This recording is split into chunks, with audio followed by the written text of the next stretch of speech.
It's the 2K Sports pregame show.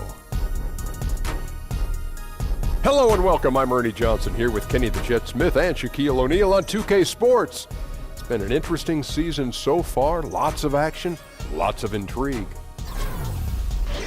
For tonight's game, we'll be watching the Los Angeles Lakers as they go up against the Chicago Bulls. Looking at the Bulls, they've had a tough time over the last few weeks. 3-7 in their last 10 games.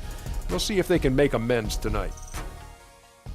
And guys, on this team tonight, we'll see both Shammy Wells and DJ on the floor. Wells has taken DJ under his wing and acted like a mentor to him. Just how much does that help in the NBA? Well, I'm not sure if Shammy Wells is the best choice, but it's nice to see him stick the guy, with a guy. But What's wrong with Shammy? Well, DJ doesn't need anybody because DJ's a better player. Everybody needs somebody, No, Kenny. DJ needs no one. Kenny, everybody needs somebody. But you're not supposed to go through this life thinking you have to do it all on your own. It's good to have a wingman, isn't it? I agree. A lot of greats have had mentors early in their career. Duncan had Robinson, Sampson had Hakeem, and most recently, KG with Karl Anthony Towns. But who was yours, Kenny? Or are you saying you went it alone? No, I was a There had to be somebody who helped you, I was a Kenny. mentor's mentor. A mentor's mentor. Yes. That is such a bunch of, where's that? And did you eat Mentos? You're a mentor's mentor. No doubt. Did you have somebody that you helped mentor? Yeah, I had three guys. Who? Me, myself, and I.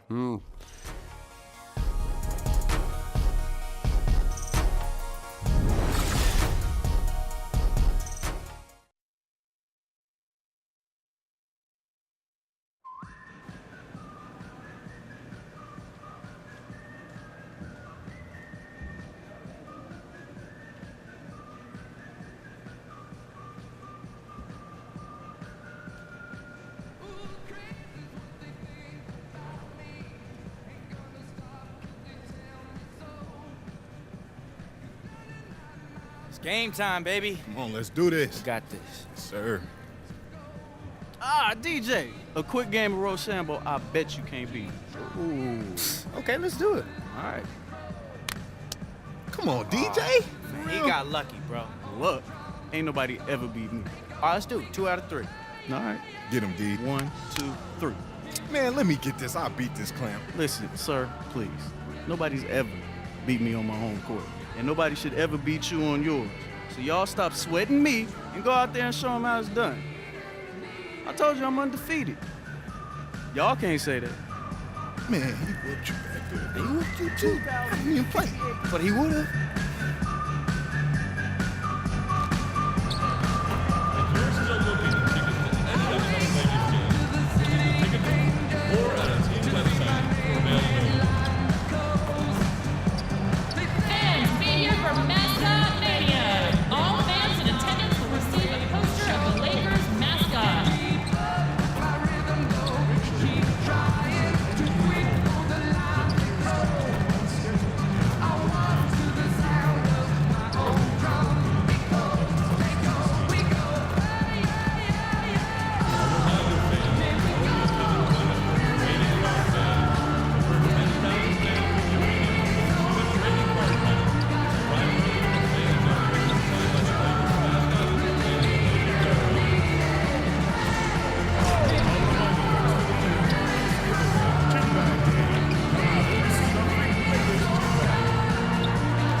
Don't forget the... Oh, say does that star-spangled banner yet wave o'er the land of the free and the home of the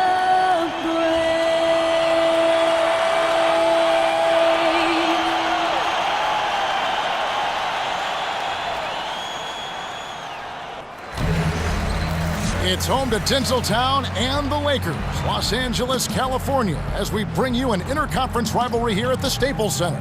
Thanks for joining us on this Tuesday night edition of the NBA and all its great action on 2K Sports. I'm Kevin Harlan, joined by Chris Webber, Greg Anthony on our sideline, as reporter David Aldridge. And a bit of a treat for all our fans out there. The one and only Kobe Bryant's going to join us for this portion of the broadcast.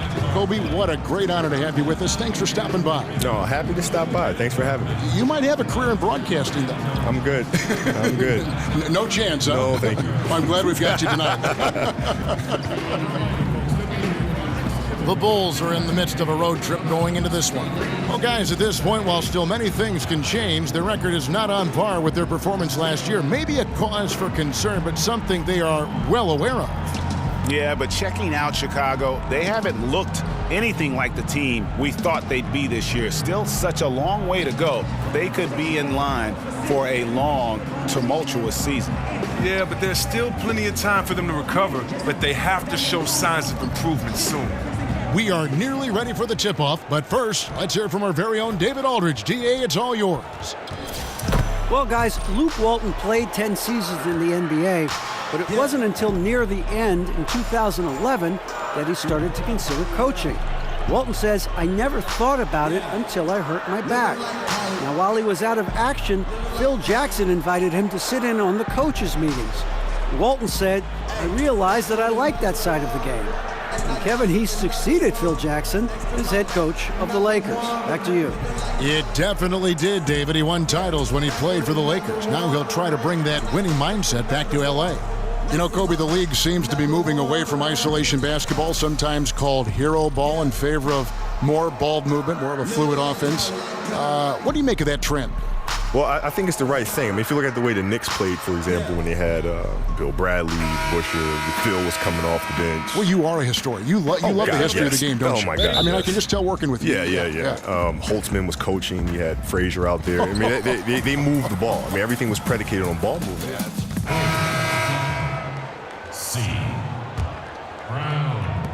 Bulls trail by 4.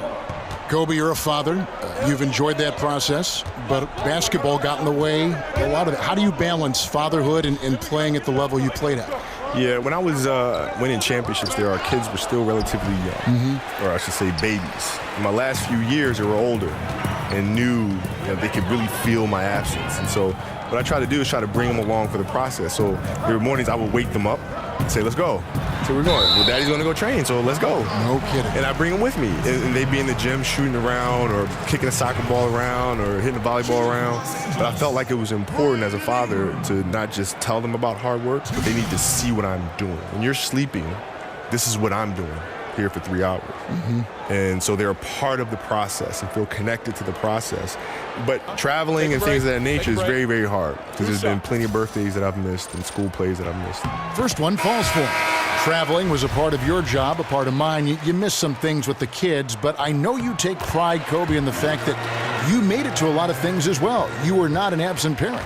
Well, yeah, I mean, it's having a great partner. I mean, my wife has been absolutely amazing, which I think is extremely important as well, because she really held down the fort at home, which to me is the toughest job in the world to do.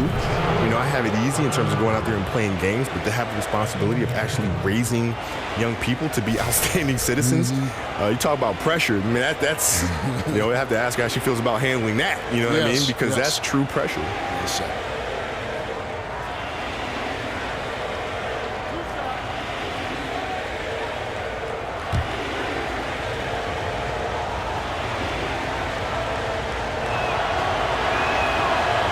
That free throw, no good.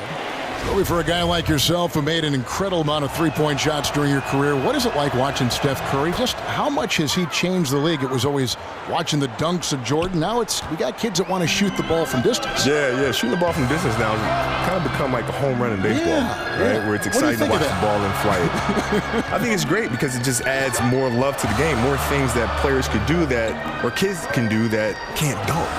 Right? It's like dunking is the thing, right? But now the kids that can't dunk, there's something else that's fun. There's something else that's entertaining, like shooting threes. Right? So but boy, that takes a lot of work. Huh? Yeah, it sure does. I mean, it's a lot of repetition. Hundreds of shots daily. Yeah, it's a lot of repetition. I mean, Steph, you watch him out there playing and making all these shots. He's put in hours and hours and hours of hard work and continues to do so.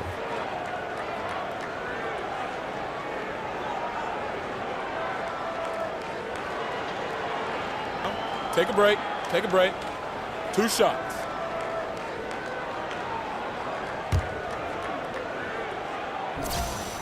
And he knocks down the first one. With that three-point shooting on the rise, Kobe, if you were coming into the league right now, would you try to lean more in that direction than the incredible acrobat that you were when you were in your prime? It depends who I was playing against. Mm-hmm. You know, I try to build my game to be able to do all those things. And you could. I mean, you're like one of the few guys that could do all that. Yeah, so it just depends on who I was matching up against, which determines then how I would try to punish the defense. I like that word. Yeah. I was trying to think of a softer one. And I was like, punish is a good one. You're honest. And after 20 years in the NBA, Kobe, you were able to play with so many teammates. Can you make a short list of some of your favorites over the years? Yeah. Let's see. Pau Gasol for me. Derek Fisher. And a quality person. Oh, yeah. I mean, just the nicest guy you'll ever meet. Yeah, right. You know, and Derek Fisher, Ronny Turiaf is one of my all-time favorites. Lamar Odom, Shaq, obviously, Robert Horry, Rick Fox. I mean, I've been very fortunate to play with some great teams. Horace Grant, AC Green. I mean, the list goes. Brian Harper. I mean, I can go on and on all day long. Brian Shaw. I mean, I was very fortunate to have some really good teammates. Kobe, that fadeaway jump shot of yours, such a foundational part of your game. What's the key to that particular shot? And who's carrying the torch for that shot now? Well, yeah, the fadeaway is there's different ways to shoot the fadeaway. There's the Hakeem Olajuwon way of shooting the fadeaway. There's a Michael way of shooting the fadeaway. Oscar used to do it, and I know Oscar used to do it quite a bit. So I try to use bits and pieces from each, depending on the defender that I'm facing. But yeah, there's certain players that are carrying that shot now. LeBron shoots the fadeaway quite often, as does KD. He shoots it a lot. Clay will shoot it. You know, Kawhi will shoot it quite a bit off the pull-up jumpers and things of that sort. So there are a lot of players doing it. And Wells knows how to drop it in from deep. Whenever he has a clean look from downtown, he's going to get it up immediately. Kobe, there are a lot of great guards and wings in the league right now. When you look around, are there any that remind you of the way you played, or maybe are approaching, going down that road and say, I want to be like Kobe Bryant? I watch a lot of his tapes, much like you did when you were growing up. Yeah, well, Isaiah has a hunger and a thirst for the game, and he's not going to stop. He's constantly curious. He's constantly His working. size makes him a different kind of guy, though. Isn't that unbelievable, though? It is shocking. That's unbelievable. But he can finish at the rim. He can shoot the long ball. He can pull up left and right. He has great physicality and a great body about him where he can punish bigs at the rim. And the other is Kawhi. I mean, when I watch Kawhi play, I'm just looking in the mirror. The moves, the positions on the floor. So glad you said that. I feel the same way. Yeah, it's unbelievable, and it's a great, great feeling because, I'm sure Michael felt the same way. Right? When he retired and he watched me play, you're seeing the same spots. You're seeing a person who studied the person that came before, and there's no need to reinvent the wheel when the wheel's already been created. You just put it on a different car. Well, he has been guided by his coaching staff to watch you and Michael Jordan tape. And I think that's kind of what he's done. Yeah, well, we've connected. We've talked about this stuff before in the past, and again, he's a curious kid. And all business. Yeah, curious. He steps out on the floor. He's all business. There's nothing funny. There's nothing silly going on. He's here to do his job, and he's here to help San Antonio win games. Kobe, you look at all the former Defensive Player of the Year, and they're almost always big men. You were a 9-time first-team all-defensive selection in the NBA. Do you think guards sometimes get overlooked at the impact they have in a game and a play? Yeah, they definitely do. All the time, huh? I think the bigs have a huge responsibility in protecting the rim. And those things are very easy to measure. Right, block shots. Blocks and exactly. Rebounding. Altering shots or defensive rebounds. For guards, it's tougher. But still in all, there's some guards out there who have done it. Michael and Gary Payton and, Kawhi Leonard, I count him as a guard. They're just phenomenal defensive players. Where does that mindset come from, that defensive mindset, when you're an offensive gifted player like yourself? Well, I think that's a truly competitive person. Some players will call themselves competitive, but you're not truly competitive if you're going to compete at one end of the floor. That's not what true competitive people do. Brown outside. Out to the right wing. That's good from Mirotic on the assist by Brown. Mirotic has got his first 3 points of the game. Talk, Kobe, about some of the great one-on-one scores. You might be the best ever, actually. But when you take a look at the crop now, who are some good guys in that one-on-one category that you like? Kyrie's sensational. Yeah, great handle. How about his handle? Like one of the best ever, man. Yeah, but he can post too, though. I mean, that's the thing is he can post up. He can turn left shoulder. He can turn right shoulder. He can shoot a left-hand jump hook coming across the middle. He can pull up going left. He can pull up going right. He can attack off the handle. He can attack off the triple threat. He's built the game without any weaknesses. I think most players, should be thankful that he's not 6'6". You're right, because he'd be Kobe Bryant then, right? He'd be Kobe Bryant. But I always thought that, and his dad played big-time college basketball, played in Australia. Your dad played. There is something inherent, regardless of how much, that comes from the son of a pro player. Growing up overseas as well. Exactly, in Australia. Growing up overseas as well. And look at his game being so fundamentally sound, having the basic structure. There's a lot to be said for that. Absolutely. Ennis gets to Clarkson. They set the pick. And it's Dang in the corner. Here's Zubats. Misses in close. And Kevin, they need to be consistent with their effort on the boards. You look at the box score, and they're at a definite disadvantage. Yeah, they're relying on their three-point shooting and getting pretty good results. Nance a screen. Dang passes to Clarkson. Outside Dang. Now the pass to Zubats. In close, he hits it. And the Lakers lead by 6. Yeah, these defenders just look a bit overmatched, especially inside. 3 seconds separate the shot clock and game clock. It's Brown with the drive. Mirotic. And so he earns a trip to the line. Officials saw the contact, and he'll shoot 2. With a 6'10", Mirotic is certainly a handful inside. Terrific at getting deep inside and forcing the issue. Bulls have gone 3 of 4 at the free throw line tonight. Really hasn't come together for them as a group in terms of free throw shooting, just around 70% on the season.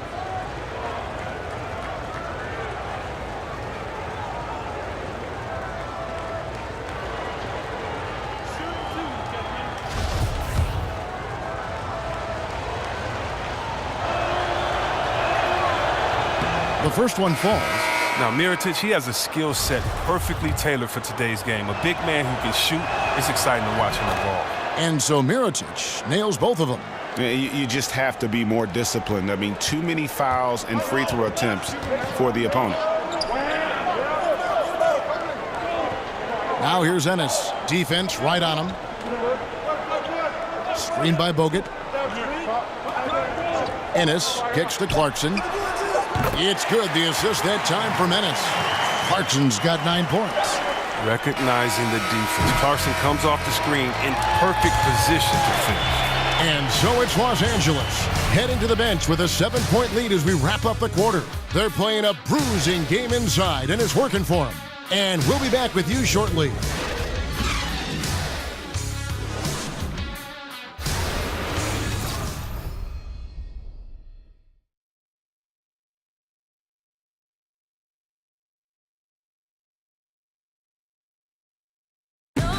And here's DJ speaking on the guidance he's received from Shammy Wells.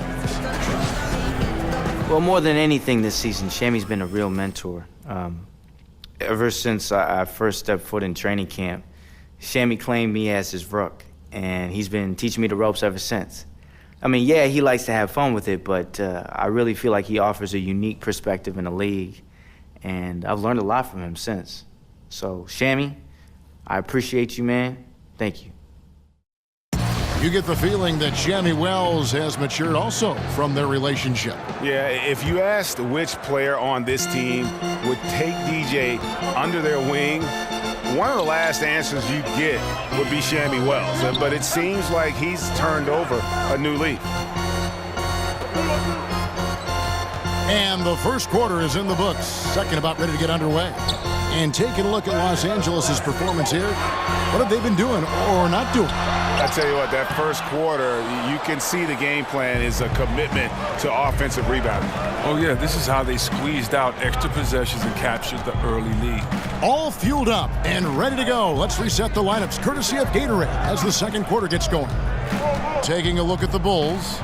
Mirotic out there with Portis. Then there's Wells. Then there's Brown. And it's Holiday in at the small forward. Bucket is good. Ennis has got the opening field goal of the second quarter for the Lakers. And that replay brought to us by Under Armour. Another Unleash Chaos moment. One of the more exciting plays in basketball. Second quarter of basketball, about 1 minute played so far. And in the history of the NBA, only a handful of players have lasted 20 seasons. Kobe, you played all 20 with the Los Angeles Lakers, an NBA record for seasons with one team. What does it mean to just having worn that Laker jersey your entire career? Well, I mean, it's a huge honor. I've always been a massive Laker fan, even when I was a kid. And so I never dreamed that I'd actually be wearing the golden armor for my NBA career. So to be sitting here right now, having played 20 years, is literally the coolest dream that could have ever happened to any kid. Happened to me. And I don't know that it'll happen again. The way the league is structured now, money, the free agency, even though you had a chance to leave a couple times, you always chose to stay. Well, yeah, I mean, it's loyalty is a word that you hear thrown around often. But in this day and age, it's very tough to see in sports because of the cap, because of, the free agency market and so forth and so on. So I've been very, very fortunate to have a great organization and to be able to have played 20 years of my career here. Here's Deng. It's good. It's his second basket. He's shooting 2 for 4. And that bucket adds to what has been a big difference in points in the paint between the two teams. Kobe LeBron said he learned so much about how to approach the game when you shared the floor on Team USA. What was it like playing with a guy like him, as you also played with Jordan, and then going up against him all those years? Well, I think it was a shocking experience for them because I don't think they realized how much I talk trash. And so, what? I don't think they knew because, when you from a distance, you say, Kobe, we thought you were really quiet and all sorts of stuff, and you get to practice, and I just don't shut up. And I'm just saying really brutal things about their game. It's just, they're getting really ticked off. But then, because you were right. Yeah, but then the intensity of practice goes up another level. And then we'd all go out to dinner, and then the next morning, we come into the meeting, and I've already been working out for 2 hours. And so then they see that, and then, D. Wade would come up and say, hey, man, I want to join you in your workouts. What time are we going? 5 a.m. He'd be down there working out. And then Brian would say, I want to come too. And Brian would show up, and then Melo would show up. And all slowly but surely, we have our whole USA team in the gym at 5 o'clock in the morning. What a training. constructive time out was for those beautiful. other players. But it was fun for all of us because we got a chance to hang around each other and think about the competition, right? So now when we come back to the NBA, fans are getting a better product, right? Because we've all been working out and pushing each other and getting better off of each other. So now when we step on the court to compete against each other, that means we have to take our games to another level. That's a great story. Yeah. That's a great story. Well, Kobe, something that's such a huge tool in the NBA and the team's offense is the pick and roll, the screen roll game. You've done it as well as anybody. Just how are the nuances and the attention to detail important to make that play work? Well, it's really important, but the screen roll today is run differently than it was, say, when Utah was running it with Stockton and Malone. What you're seeing now is more of a spread floor screen roll action where it makes rotations very difficult because you have to rotate off of shooters at a distance. Right. So now what you tend to see more teams try to down pick and roll coverages and sending guys to one side of the floor and try to play the screen roll coverage with 2 men and try to not have 3 guys in the action where you have to rotate and now push your team behind, right? And that it's a dance of, can you play the screen roll with just 2 guys? And on offense, can I force you to have a... Some changes for the Lakers. Zubac is checked in for Bogut. Jordan Clarkson in for Ball. Well, I have to say it's been quite a fun night with you, Kobe, joining our broadcast tonight. Thank you for spending some time with us and our fans. I'm sure they've all enjoyed it. No, thank you. I've enjoyed it as well, man. It's been an absolute pleasure. And Greg, how much fun was it to get to hear the perspective of Kobe and pick his brain while broadcasting a game? I mean, it's just always interesting to hear what Kobe will notice about a player or a team that most fans, and for that matter, even some former players, they just don't think about. I think that's sometimes what gets lost with the truly great ones. Their minds don't function the way us normal human beings would go about looking at things. They get it back. If they increase the tempo, they got a chance at a 2-for-1. Yeah, it's a combination of urgency and efficiency. Let's see how they execute. Clarkson kicks to Ennis. Deng dishes to Nance. Lakers working the ball around now. Just 5 on the clock. And 2 free throws coming up, unable to get that one to go with all the contact. It goes on Denzel Valentine. Former first-team All-Rookie after being picked in the second round. Clarkson, a draft day steal. So far, he's hit all of his shots at the foul line, going 4 for 4. And he is a cool customer at the line, guys. You've got to be when you're shooting 84% on the season. Gentlemen, 2 shots. Loose shots.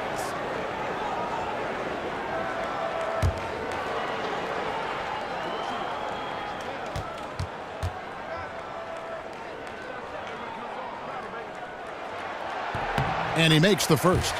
No wasted trips at all. They're taking care of business at the line. He hits both from the stripe. It's stolen by Ennis. Out of hand on it. Wells wide open. And so it's Los Angeles with a 10-point lead. Some breathing room heading into the break. They're shooting the ball so well in this one. A great performance from the field. And a chance now to send it over to David Aldridge, standing by courtside. David.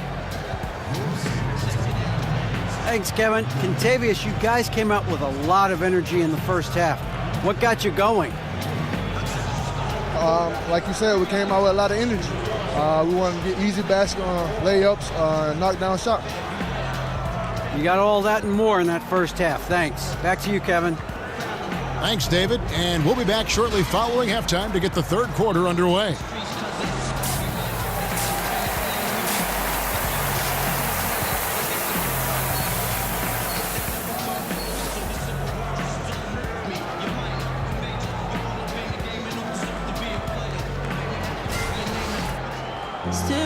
The second half just about to get going here. Kentavious Caldwell-Pope really making a difference here. And I love Los Angeles will go for a different look here. Zubac is checked in for Lopez. Nance comes in for Luol Deng. Clarkson, he's checked in for Kentavious Caldwell-Pope. And it's Ennis in for Ball. Well, Chris, we often ask you who the best power forwards are right now. Let's switch it up. Who do you feel is the best true center in the league right now? Well, I think you have to look at DeAndre Jordan and defensively what he does, and then maybe go down to Detroit and look at Drummond or Marc Gasol and how he can step back now, shoot the three, and post you up. But to me, it's a no-brainer if we're talking centers, and maybe he's even a power forward. But I got to go with DeMarcus Cousins. So he's a 7-footer that can score outside, inside, knock down free throws with consistency, three-pointers with consistency, post you up like an old-school player, and then hit you with some new-school moves. He's something special to watch. Embiid is intriguing as well, I think. You have to love Embiid. He's a new school type player too that is so agile, so versatile. You have to love his work ethic, his patience, the big process, and most importantly, I love his personality. It's great for the game. It grows the game. How can you not love this young kid? And hopefully he can stay healthy enough to show us all the great things that he has. Larry Nance out there with Julius Randle. Then it's Ennis. Then it's Ivica Zubac. And it's Clarkson in at the shooting guard. That's who's in the game for the Lakers. And there's the call on Easy Breezy. That is his first foul of the game. Chris, bench celebrations can be seen as showing up the other team. Is there a balance in your mind of how players can celebrate without maybe rubbing it in the other team's face? I mean, this isn't baseball. You know, if basketball was baseball, if we hit a home run, then we could trot, turn around, spin. We don't, you know, you have respect for your players by how hard you play against them, by preparing for them, by, not playing dirty. But basketball, no. No, the culture is in the parks. The culture is with guys that play, and the bench should have as much fun. I love watching the benches go crazy. Think of how hard those guys on the bench work all season long and may never get in. What's wrong with being hyped for your teammates? No, I don't think it should be turned. I love it. Actually, I think some of these benches need to turn it up even more. Hopefully, we get a better showing of this. Now let's take a look at how the shots have been divided up between three-point shots and two-point shots for the Bulls. And a lot of shots from long distance. They're trying to stretch out the D and force them to cover out in space. And a lot of times that enables an offense to get some opportunities to attack in the paint.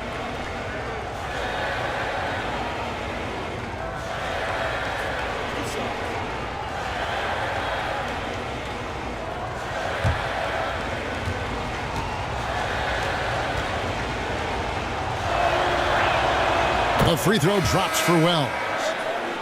And the Lakers, Greg, for a long time could rely on the lure of Los Angeles to draw top free agents. History does a lot, it seems. Yeah, Paul George listing them on his short list shows they still have that pull, but the Lakers will be big players in free agency, I believe, in the near future. And the Lakers making a change here. Ball's checked in. Looking for Clarkson. He gets it there. Takes the alley-oop pass and dunks it down. Yeah, how about the vision there by Ball, showing the unselfishness, just being a willing passer. And the replay presented by Under Armour. Unleash chaos, giving us the chance to enjoy that alley-oop all over again. Outside Holiday. Randall grabs the board. A slight advantage for them in the rebound department, but that oftentimes is all it takes. Here's Clarkson. Off target from outside. Bulls trail by 9. Wells in the corner. It's hauled in by Los Angeles. Ball's got his 3rd rebound tonight. There's the dish to Clarkson. Hits it from 3-point range. Clarkson's got the lead up to 12 now for the Lakers. Look, that matches his 3-point total from the first half. He had 1 in the first, now he's got 1 in the second. There's a screen. Mirotic the screen. Brown against Clarkson. Down to 5 on the shot clock. Keeps it alive. Great positioning on the putback. Portis has got 11 points. Oh, and a nice job of turning that miss into 2 points on the tip-in. Hustle points, I believe they call them. Hustle points right there. Picked by Randall. Clarkson passes the ball. In the corner, it's Clarkson. No good from outside. Well executed, great rhythm. You've got to finish that one. Yeah, coming off of a good pick, you want to get that when he gets the separation he needs. I know he would love to have that one back. Now, here is Mirotic. Zubac's defending. Miricic's shot is off. Los Angeles leading by 10.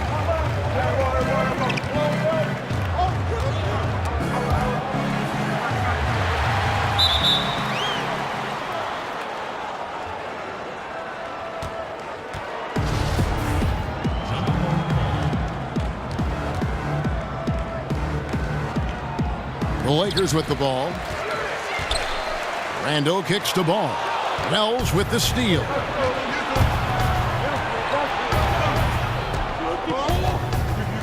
And he was camped in the lane there, and he gets the 3-second call. Let's check out the NBA's top producers from three-point land. Second, Shammy Wells. What a percentage that is for him from three-point range this season. His deep touch is about as good as you're going to see. Kicks it to Clarkson. Lakers passing it around, and Ball slams it in. Ball finishes with power, not just going for the layup, solid at throwing it down deep inside. And Mirotic kicks to Brown. Now here's Wells. He's covered by Clarkson. Shot is good, and the Los Angeles leads cut down now to just 9 on the basket from Mirotic. Well, his strong shooting from the first half has carried over into the second. Ball kicks to Randall.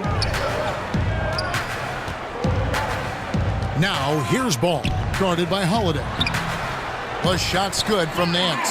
And not quite as aggressive from outside as they were in the first half, sticking to the high percentage shots, playing smart with the lead. Wells dishes to Holiday. Here's Mirotic. Yes, and it's Holiday with the assist that time. And that's now 19 points for Nikola Mirotic.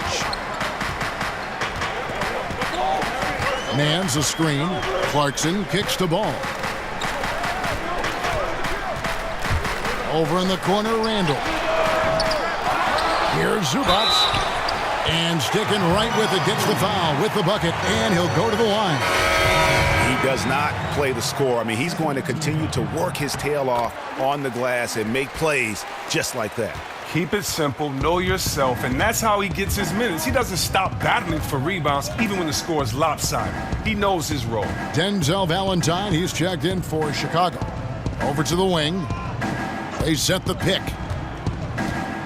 The floater. That one's in there. The Lakers' lead is cut down now to just 9 in the bucket from Mirotic. And so far going for more of an inside presence here in the second half, getting away from the three-point shot. Clarkson passes the ball. A 3-ball. And it's Chicago with the rebound.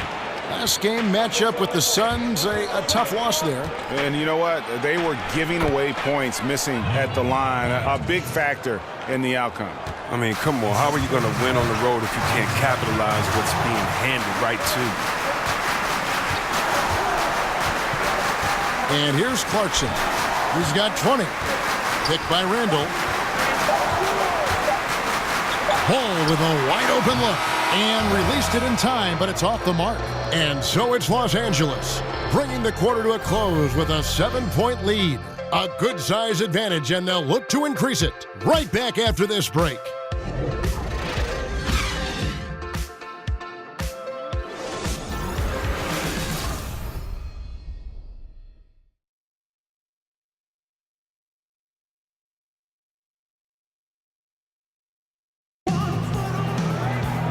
Just 1 quarter left in regulation. Welcome back, everyone. Thanks for tuning in. And so here is Chicago. They trail by 7. A chance here to get a quick injury report. Unfortunately, it sounds like a very serious injury. That is such a tough blow to take at the early stage of this season. Hopefully, with it being early, he can recover and help this team down the road. Kevin? All right, David, thanks for checking in and letting us know how he's doing. And let's just hope that he doesn't have any setbacks during his recovery. Fingers crossed, and hopefully it's nothing but good news from now on when David gives us updates on it. So for Chicago right now, Portis is out there at Mirotic.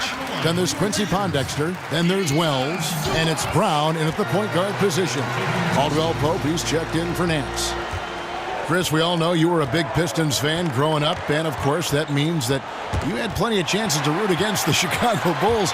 When you go back and you think about when you were young, was there one Bulls player that you loved to hate, so to speak? You know, a little secret, I always cheered for Detroit, but I never hated the Bulls. Isaiah and Jordan were my favorite players. That's a little bit of a cop-out along with Magic, Bird, Dominique. But no. I really loved Artis Gilmore as well coming before. But no, I really can't say I had a player on the Bulls that I didn't really like. Lopez with the steal. It's Caldwell Pope with the drive, and it's blocked by Brown. Mirotic with it. Up top, Brown. Back to Mirotic. Tries from 10. Down it drops through the net for his 9th bucket. He is 9 for 13 so far. Look at Mirotic's touch inside. Mirotic understands how to score deep in the paint. Ball dishes to Caldwell Pope. Lopez sets a screen for Caldwell Pope. And Brown over to help. Caldwell Pope outside. Just 4 to shoot. Shoots over Pondexter. Los Angeles with another miss. You almost have to assume he's going to knock those down when he is that open. And there's the feed to Wells. Here's Mirotic. No good on the triple. Los Angeles leading by 9. Ball kicks to Caldwell Pope. Just under 2.5 minutes gone here in the final quarter. Pass to Lopez. Nice ball movement here by the Lakers. Lopez, a screen on Brown. Ball. Shot clock reset for the Lakers. And so the ball goes out of bounds. Lopez touched it last. Oh, that's a brutal giveaway. A pass to no man's land. And the Lakers making a change here. Bogut's checked in. So Chicago going with an almost entirely new group here.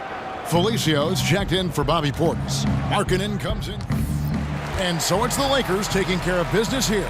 Some good moments throughout this one, but they had the clear advantage down the stretch. Yeah, I mean, I love the way they executed on both ends.